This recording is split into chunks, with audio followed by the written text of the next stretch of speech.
Wel Owain, mae'n gret cael bod yma heddiw yn dod i dy glwb newydd i Bolton, lle ti wedi bod yn bennaeth golgeidwad ers mis Mehefin rwan. Sut mae pethau'n mynd? Sut ti'n setlo i fewn? Ie, mae wedi bod yn gret wrth y modd, mae fod yn onest. Yn sialens hollol wahanol i fi'n cydod i fama. O'n i wedi bod yn Fleetwood ers 3 blynedd a hanner. Felly, o'n i'n teimlo pan ddoth cynnig i ddod i fama. O'n i'n neidio i gael dod yma i gael dechrau eto i trio'n gorau i gael push i drio fynd i'r Championship. Dwi'n meddwl mae gyd yn dibynnu ar pwy mae rhywun yn hyfforddi a sut maen nhw eisiau hyfforddi. Mae pob yn wahanol, mae rhai pobl eisiau pwysio yn wahanol, mae rhai o'n nhw eisiau weithiau mae rhaid chdi ddod i'r egni mewn i'r sesiwn. Pan mae rhywun chwarae yn y gol, mae rhywun wedi gorau gwachad y gêm yn digwydd o'i flaen. Yn hytrach pan mae rhywun yn chwarae allan, ti fwy yn y gêm. Ti'n gallu reactio fwy yn y gêm. Pan ti'n y gol, ti'n gweld y gêm. So dim ond chydig o eiliadau mae rhywun i fewn yn y gêm fel goli. Mae rhywun wedi bod yn rhyw fath o hyfforddwr mewn ffordd tu nôl i dîm erioed. Ond wrth gwrs, dwi ar yr ochr arall i'r ffens rwan lle dwi'n gorau arwain, yr hogia arwain y golis. Yn braf cael rhywun fel Josh Ian yma. Mae'n jyst yn braf cael bownsio bethau a gweld be'n union sy'n digwydd a fewn pan mae o'n mynd efo'r garfan, wel ysbrau ddwy'n rhywbeth maen nhw'n neud. Achos mae gen gymaint o ffordd dwi'n hyfforddi, o'r ffordd dwi wedi cael yn nysgu yn mynd efo tîm Cymru, efo pobl fel Martin Margetson sydd efo Cymru rwan.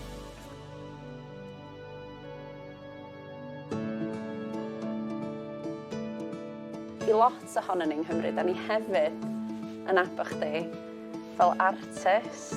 Sut nes di gychwyn allan efo'r grefft yma yn ogystal â bob dim arall ti'n neud? Ti'n gwybod pan oedden ni'n fengach, dôn am fatha PlayStations neu be bynnag sgynno blant dyddi yma.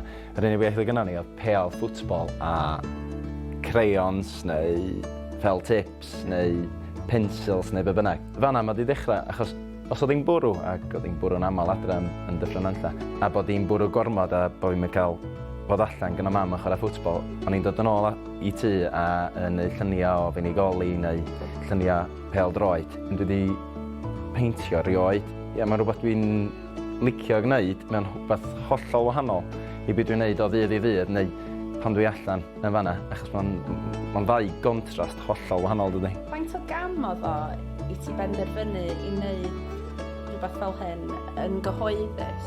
Erbyn hynny o gen ti fatha social media a bethau fel yna.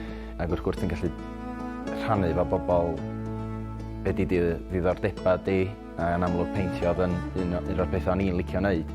Ond dwi'n cofio pan o'n i'n fengach pan nes i adael adra i chwarae crw. O'n i'n aros mewn digs, mae rhywun galw nhw, efo teulu.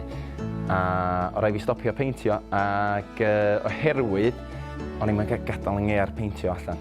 O hynny'n anodd achos pan o'n i adra yn byw efo mam a dad, o'n i'n cael gadael yng holl waith celf allan. Ac dwi'n teimlo bod celf yn rhywbeth. Fe di dim fatha fforsio dy hun i wneud o, mae rhaid iddo fod yn rhywbeth sydd jyst yn digwydd i chdi. Neu fel arall, dwi'n teimlo yn bersonol dy waith dim gystal. Felly efo hynny, dwi'n teimlo ti eisiau gadael dy waith allan a mi ddeud i iddo fo pan ti'n teimlo fel gwneud hynny. Ar ôl fi ddechrau chwarae pêl-droed efo'r fatha seniors, os lici di, nes i ddechrau wedyn meddwl, wel, ti'n gwybod beth, dwi'n di rannu efo bawb, fatha diddordeb fi ydi peintio na'i rannu, achos mae diddordeb pobl eraill, oedd hogi eraill o'n i'n gweithio fo, neu chwarae pêl-droed efo, oedden nhw'n chwarae golf neu be bynnag oedd ei diddordeb ceir neu be bynnag oedden nhw'n licio. Ti'n meddwl fatha, dwi'n gwybod os fi rhaid rannu efo bobl, achos be mae bobl yn mynd i ddeud ydy bobl yn meddwl o dwi'n rhoi mwy amser i beintio na dwi'n chwarae pêl-droed. Ond oedd yna gyfnod wedyn lle o'n i'n boeni lawr, achos do'n i'n mynd drwg i neb ac o'n i'n mwynhau ac oedd o'n rhywbeth hollol wahanol. Bob tro dwi'n dechrau llun newydd, dwi bob tro yn cael yn hynny at unai beth sy'n digwydd yng Nghymru, unai pêl-droed neu efo'r chwareli lle dwi wedi cael yn magu. Sut fath o matab wyt ti'n gael o fewn y cylch yna, y gyd chwaraewyr ac yn y blaen. Sut maen nhw wedi ymateb i'r gwaith mae ti'n ei greu? Dwi'n gefnogol dros ben i fod yn onest yr ogia. Cofio dweud wedi gweld gwyneb Gareth Bale yn mwy na dwi'n meddwl fi fam o. Achos wedi peintio fo gormod. Dwi'n bod tro'n trio peintio rhywbeth sydd yn golygu rhywbeth i fi. Os oedd yn Gareth Bale yn cymryd free kick, neu os ydy hwn rwan, mae hwn yn golygu rhywbeth achos dwi'n gweld hyn bob dydd Sadwrn, dwi'n gweld i'r cefnogwyr yma yn cerdded i'r stadiwm yma bob dydd Sadwrn i'n cefnogi ni. Hyd yn oed os di'n gomisiwn, dwi eisiau gwneud o mor berthnasol a phosib i'r pob bynnag dwi'n beintio.